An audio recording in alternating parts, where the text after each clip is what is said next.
she said. I feel alone in this marriage. So I gave her silence. Then I heard her whisper, he hasn't figured it out yet. The next day, a divorce lawyer knocked on her door. We'd been married for 10 years when she said those words. It was a Tuesday evening. I remember because I'd just come home from work, exhausted.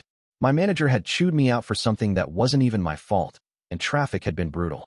I dropped my keys on the counter, loosened my tie, and she was already sitting at the kitchen table, wine glass half empty. Her arms were crossed. That kind of body language, closed off, defensive. I'd seen it before. I knew something was coming. I feel alone in this marriage, she said, barely meeting my eyes. It wasn't the first time she'd hinted at something like this. For the past year or so, she'd grown distant. Less conversation, less laughter, less everything.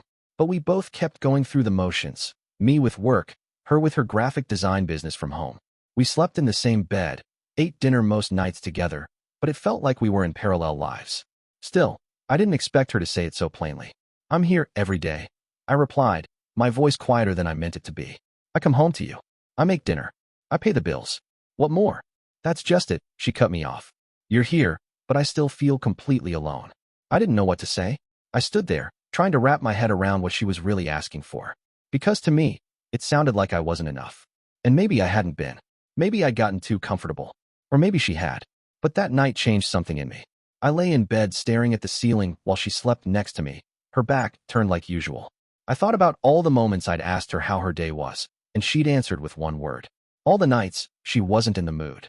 The birthday dinner where she spent more time scrolling Instagram than talking to me.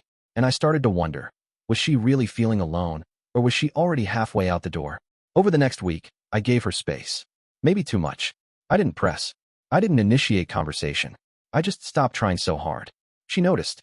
You're being quiet lately, she said one evening while pouring herself coffee. I'm just giving you the alone time you said you needed. Her eyes narrowed slightly. That's not what I meant. I shrugged. That's what it sounded like. From that point on, the distance turned into something colder. I stopped reaching out emotionally. I didn't initiate hugs or check-ins. I was polite, never rude. But I kept to myself. Went to work. Took care of the yard. Ordered takeout if she didn't cook. It was like living with a roommate who didn't like me very much. One night, she came home late from a girls' night, and I saw a notification pop up on her phone when it buzzed on the counter. I wasn't snooping, I swear. But the message preview was from someone named Jake. You looked amazing tonight. I've missed that smile. My stomach dropped. I didn't say anything. Not yet. I just stared at the screen until it faded to black. The next morning, I made her coffee. Just the way she liked it. Hazelnut creamer. 2 sugars. I handed it to her and smiled. She blinked, surprised. Thanks. No problem. And then I went into the other room, logged into my laptop, and contacted a divorce lawyer. If she truly felt alone in this marriage, maybe it was because she wanted to be. What do you think? Do you believe emotional distance always means infidelity? Or can couples just grow apart? I didn't confront her right away. After seeing Jake's message, I needed to be smart. I'd seen too many Reddit posts where people blew up the moment they suspected cheating and ended up with nothing but regrets and empty bank accounts. I wasn't going to be that guy. So I called Morgan Lockhart. She was a no-nonsense divorce attorney that one of my co-workers had used during his own brutal split. She didn't ask for gossip, just facts. When did you suspect something was off? Have you documented anything? Are there any joint assets or kids involved? We didn't have kids, thank God, and I kept receipts for everything. Our house was jointly owned, and so was the account she used to pay for her girls' night out. I quietly started gathering documents, pulled bank statements, screenshotted Venmo transactions to a suspicious jam, which matched the name Jake Miller on her LinkedIn connections.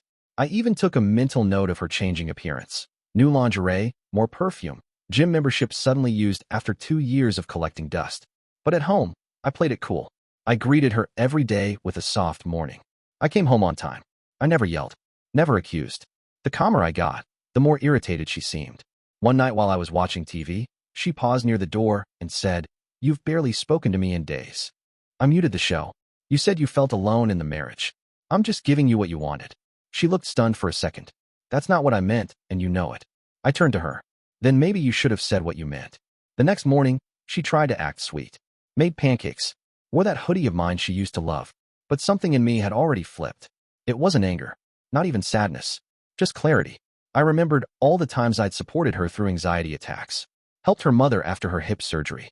Took on a second job years ago so she could build her freelance design business. And now this? She wanted to talk about being emotionally unfulfilled. Fine. But then don't go texting other men while your husband is the one keeping the roof over your head. The final straw came on a Saturday. I had told her I'd be out running errands, but I circled back home after forgetting my wallet. Her car was still in the driveway. Confused, I went inside quietly and heard her voice from the upstairs bedroom. I froze at the bottom of the stairs. "No, I'm not ready yet," she was saying. Then laughter. "I told you, he hasn't figured anything out. He barely even talks to me anymore." That was it. I turned around, walked back out, and that night, I served her the divorce papers. Morgan had it hand-delivered to her on Monday morning. I didn't even say a word. She called me an hour later, voice shaking. "Are you serious? You're divorcing me. You said you felt alone," I said calmly. "So now you're free." Silence on the line. Then a soft, "This isn't what I wanted." I almost laughed. Could have fooled me. What would you have done in my place?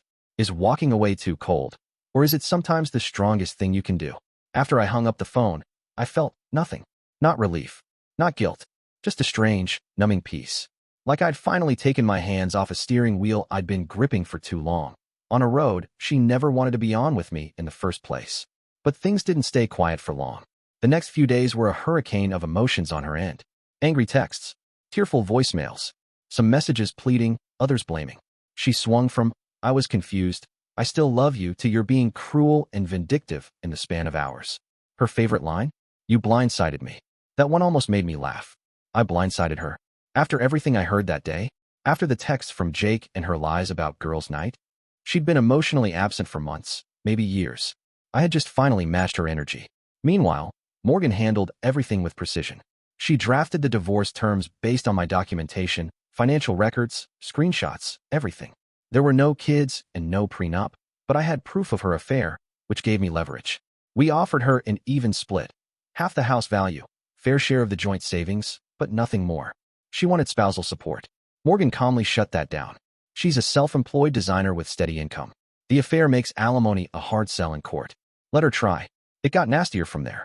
She tried to claim I was emotionally abusive, that I gave her the silent treatment and ignored her needs. Her lawyer parroted those claims in early negotiations. But then Morgan pulled out the messages, the Venmo payments, the gym logins. The day I came back and overheard her upstairs, sweet-talking another man, while I stood quietly downstairs, listening to the woman I married lie to someone else about our life. That shut it down. Eventually, her lawyer urged her to settle quietly.